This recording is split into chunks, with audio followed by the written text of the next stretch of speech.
Selamat datang di channel Alur Film. Jangan lupa like, komen, dan subscribe.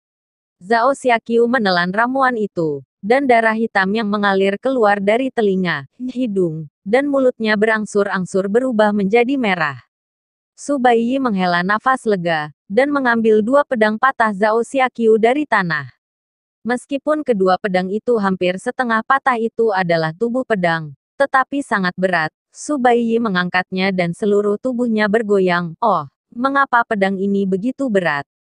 Terbuat dari kayu besi wudang, seberat besi hitam. Zhao Xiaqiu berkata dengan susah payah.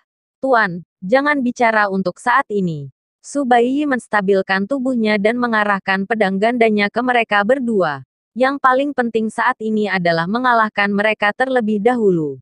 Crouching Tiger mencibir. Yang kalah jenderal, bagaimana caranya? Aku hari ini bukan aku hari ini. Kakak perempuan senior, menyingkir, aku akan datang. Su Baiyi menyapu kakinya dan mengayunkan pedangnya. Tetapi itu keluar dengan pedang, style, yang merupakan hari kelima hari itu. Pisau peri yang digunakan di atas meja persegi. Crouching Tiger telah bekerja keras untuk mengolah ilmu pedang sejak dia masih kecil, dan bahkan menciptakan kembali ilmu pedang bulan sabit dengan beberapa halaman.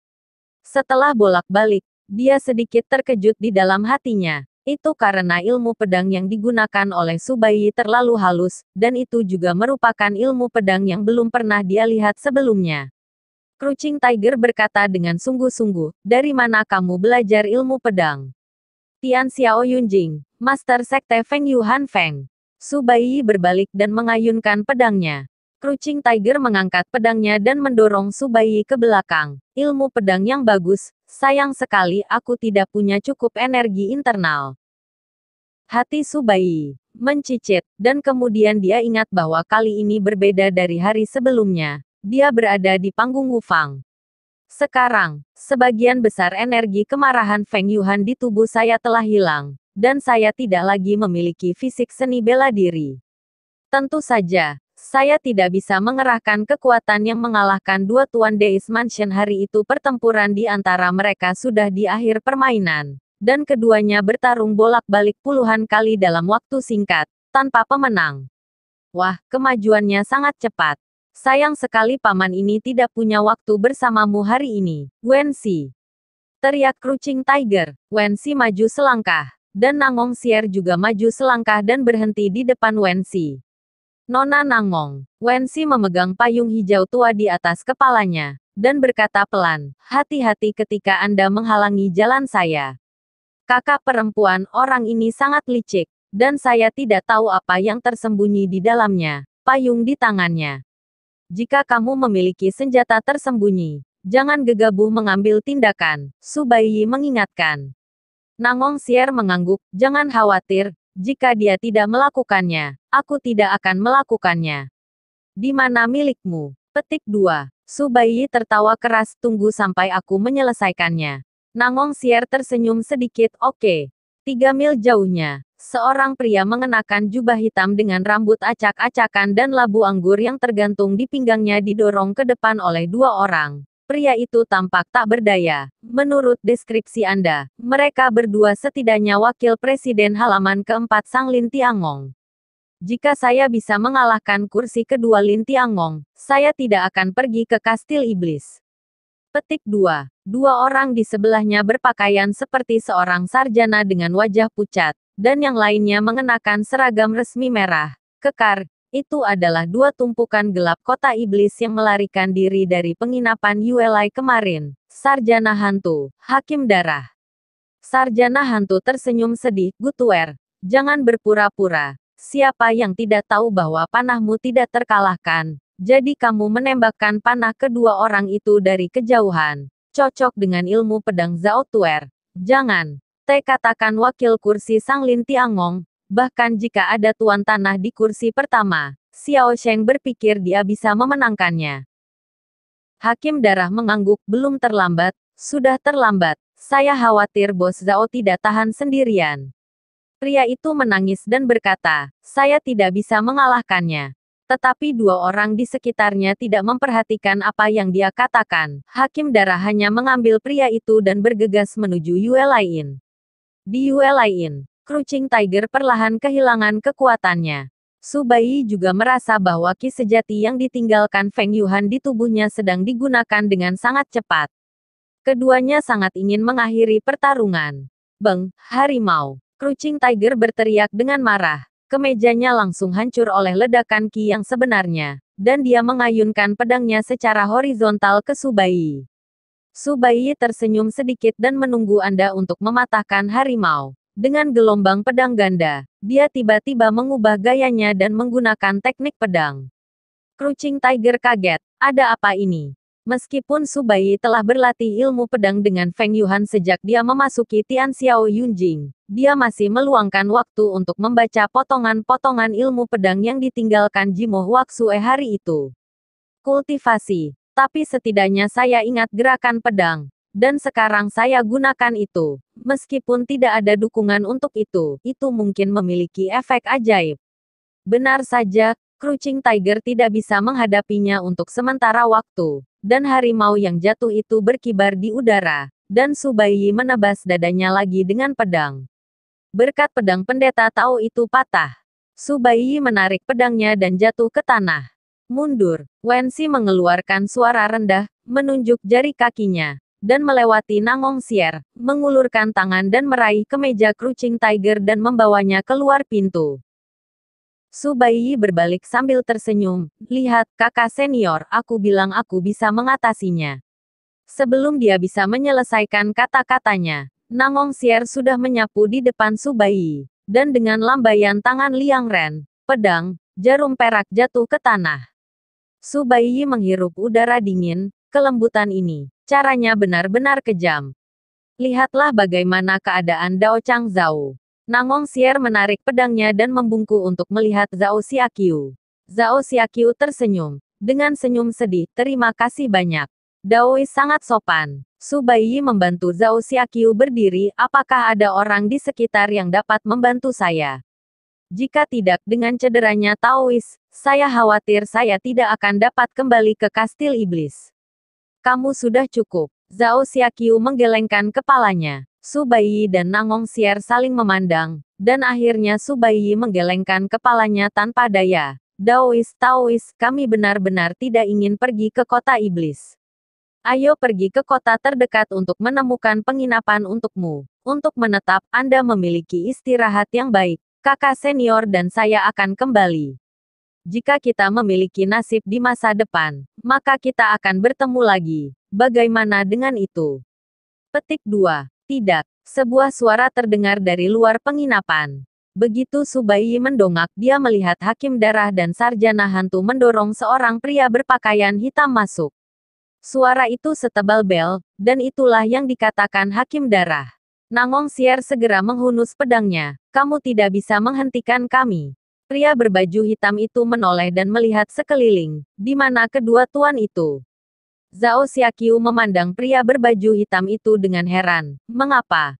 Apakah kamu di sini? Su Baiyi menjawab, keduanya dipukuli oleh kakak perempuanku dan aku. Baik, Hakim Darah dan Sarjana Hantu terkejut. Kalian berdua sangat kuat. Su Baiyi melambaikan tangannya. Jadi, kalian berdua ingin menghentikan kami juga. Petik 2. Hakim Darah buru-buru menyeret pria berbaju hitam yang masih melihat sekeliling. Bosku, terserah Anda. Pria berbaju hitam itu terkejut. Apakah kamu masih akan bertarung? Nangong Sier dan Su Baiyi saling memandang dan tersenyum. Sepertinya pria yang didorong oleh Hakim Darah dan yang lainnya seharusnya tidak terlalu kuat. Jika tidak dia akan takut jika dia tidak bertarung. Hei, aku benar-benar tidak tahu cara bertarung. Pria berbaju hitam itu menatap Su Baiyi tanpa daya. Su Baiyi tersenyum dan berkata, Xiong Tai tidak ingin bertarung. Jadi tentu saja, saya tidak ingin bertarung. Dan saya tidak ingin melawan ini. Pria berbaju hitam itu menyeka keringat di dahinya ketika dia mendengar kata-kata, itu bagus secara alami. Tentu saja bagus. Kalau tidak aku yakin aku dipukuli habis-habisan oleh kalian. Su Baiyi melambaikan tangannya. Minggir, ayo keluar. Pria itu hitam mengubah wajahnya sedikit. Tetapi bos mengatakan bahwa dia ingin Anda menjadi tamu di kota iblis. Meskipun saya tidak bisa mengalahkan Anda. Tetapi saya tidak bisa tidak melihat Anda pergi. Saya akan dipukuli sampai mati oleh bos. Jika para tamu tidak pergi, apakah ada alasan untuk memaksa mereka? Su Baiyi tertawa marah. Pria berbaju hitam itu berpikir sejenak, lalu mengangguk ya. Orang-orang di kota iblis ini benar-benar lebih aneh dari satu sama lain. Su Baiyi dengan enggan mengayunkan dua pedang patah Zhao Xiaqiu lagi. Itu tidak benar. Satu-satunya caranya adalah dengan memukul. Apakah itu satu-satunya cara untuk memukul? Pria berbaju hitam itu meringis, tapi sangat sulit bagiku untuk memukul kalian berdua. Bagaimana aku harus memukul kalian berdua? Petik 2 tanda tanya tanda seru petik 2. Su Baiyi menjadi tidak sabar dan berteriak dengan suara rendah. Baiklah kalau begitu. Pria berbaju hitam itu tiba-tiba mundur selangkah, melepaskan busur merah tua di punggungnya, dan mengeluarkan panah dari tabung di pinggangnya. Seluruh gerakan, dia meletakkan panah di panah sekaligus pada tali. Pemanah. Su Baiyi sedikit terkejut. 18 senjata, pedang, tombak, dan tombak tidak jarang di sungai dan danau. Namun, busur dan anak panah sebagian besar digunakan oleh tentara dan kuda pemerintah, dan orang-orang di sungai dan danau jarang menggunakannya. Adalah pemanah langka di sungai dan danau. Salah satu mata pria itu menyipit, sudut mulutnya sedikit terangkat, dan seluruh tubuhnya tiba-tiba memancarkan aura yang sangat tajam, yang benar-benar berbeda dari sikap konyol tadi. Nangong Sier adalah orang pertama yang memperhatikan perubahan pria itu dan segera berteriak, hati-hati. Su Baiyi telah merencanakan untuk bergerak maju dengan pedangnya. Tetapi setelah mendengar teriakan itu, dia segera mencabut pedangnya dan mundur. Nangong Sier melompat ke depan Su Baiyi dan mengayunkan pedang. Melewati niat pedang air, segala sesuatu di dunia, air mengalir, berkabut dan vertikal, dan semuanya kembali ke timur. Dikenal sebagai ilmu pedang yang paling lembut dan tahan lama di dunia, itu juga merupakan ilmu pedang yang paling luas dan megah. Tapi anak panah yang cukup cepat bisa menembus air. Panah itu langsung menembus niat pedang besar Nangong Sier, melewati pelipisnya, dan menggores beberapa helai sutra biru. Nangong Sier menoleh dengan tiba-tiba, dan mengayunkan pedangnya ke bawah lagi, mencoba memotong panah bulu. Tetapi itu sudah selangkah terlambat, dan panah itu langsung menuju ke Su Baiyi. Su Baiyi hanya merasa bahwa untuk sesaat, waktu terasa membeku, dan pikirannya kosong. Tidak ada yang perlu dipikirkan, tidak ada yang perlu dipikirkan. Hanya merasakan nafas kematian, rasanya sangat dekat. Dalam beberapa bulan terakhir, Su Baiyi telah mengalami hidup dan mati beberapa kali, tetapi tidak pernah sekalipun, seperti saat ini, bahkan mencium bau darah setelah kepalanya terbelah. Tetapi pada akhirnya, panah bulu itu akhirnya menjadi 1 inci lebih tinggi, menusuk sanggul Su Baiyi, menerbangkannya beberapa meter, dan memakukannya serta panah itu langsung ke dinding. Di dalam penginapan, ada keheningan. Hanya Zhao Xiaqiu yang menghela nafas pelan, seolah dia mengharapkan situasi ini. Hakim darah dan cendekiawan hantu segera bersorak, panah kepala Gu benar-benar sesuai dengan reputasinya. Pria berbaju hitam menyingkirkan busur panjangnya dan menyeka keringat dari dahinya. Ini sangat berbahaya, saya hampir tidak pernah memukul itu. Su Baiyi berkeringat deras, tangan dan kakinya kaku, dan dia hampir bunuh diri hanya dengan 1 panah. Juga disebut, hampir tidak pernah memukul. Nangong Sier sedikit mengernyit dan mengangkat pedang panjangnya. Pria berbaju hitam memperhatikan tindakan ini, dan langsung mengangkat busurnya dan mengarahkannya ke Nangong Sier. Semua pemanah paling takut untuk mendekat, selama Nangong Sier menemukan kesempatan untuk masuk dalam 3 langkah dari pria berbaju hitam. Pria berbaju hitam tidak akan memiliki kesempatan sedikit pun. Nangong Sier mengambil sedikit langkah ke depan, siap menggunakan teknik berlari kapan saja untuk memotong sisi pria berbaju hitam itu.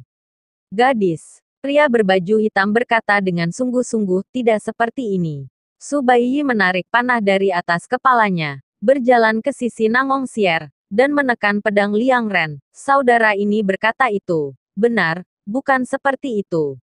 Itu hanya tamu. Nangong Sier meletakkan pedangnya. Telapak tangannya penuh dengan keringat dingin saat ini. Panah yang baru saja ditembakkan pemanah terlalu menakutkan. Katanya dengan sungguh-sungguh, saya tidak tahu nama Xiong Taizun.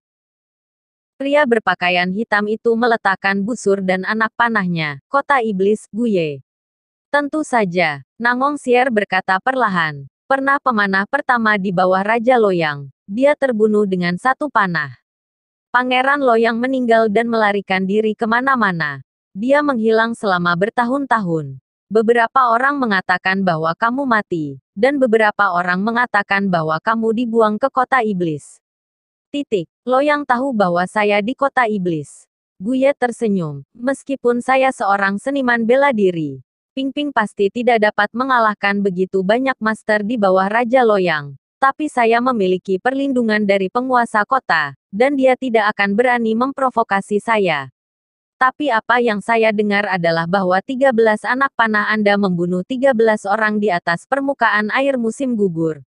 Seorang master, dia menerobos jaring langit dan bumi yang diletakkan oleh Raja Loyang sendirian. Nangong Sier berkata pelan. Guye melambaikan tangannya, itu hanya rumor di sungai dan danau. Bagaimana saya bisa begitu kuat, itu semua tergantung pada perlindungan kota iblis. Kamu sangat sederhana. Nangong Sier cemberut dan maju beberapa langkah. Ini benar-benar tidak sekuat itu. Guye tersenyum. Kalau tidak, penguasa kota harus menyerahkannya padaku. Bukan Zhao Xiaqiu. Untuk urusan penting mengantarmu ke kota iblis. Bai Yi melakukannya. Akan menjadi tamu. Nangong Sier berkata dengan santai. Dan berjalan ke sisi Guye tanpa sadar. Guye berpikir sebentar, lalu menggelengkan kepalanya dan berkata, saya tidak tahu tentang itu. Awalnya, masalah ini tidak ada hubungannya dengan saya. Saya kebetulan lewat. Sebelum dia selesai berbicara, Guye mengangkat kepalanya dan menatap Nangong Sisan, wajahnya seperti air. Pedang panjang Nangong Sier bertumpu di pinggang Guye, dan suaranya acuh tak acuh. Prajurit tidak pernah bosan menipu. Guye menghela nafas pelan. Kami dari kota iblis, dan kami diakui oleh dunia sebagai penjahat hebat. Prajurit tidak pernah bosan dengan tipu daya, itu cocok untuk kita katakan. Lebih cocok bagi kita untuk melakukannya. Hakim darah dan sarjana hantu tidak tahu kapan mereka datang ke punggung Subai. Dan pisau diletakkan di atasnya, leher Subai. Subai mengangkat bahu tak berdaya di Nangong Sier. Pada saat ini, Zhao Xiaqiu akhirnya menenangkan napas di tubuhnya. Dia membuka mulutnya dan berkata dengan suara serak, Guye, kamu tidak perlu khawatir tentang masalah ini. Mereka berdua akan dikirim kembali ke kota iblis olehku. Terima kasih sudah dengerin alur film sampai akhir. Lanjut ke episode selanjutnya ya.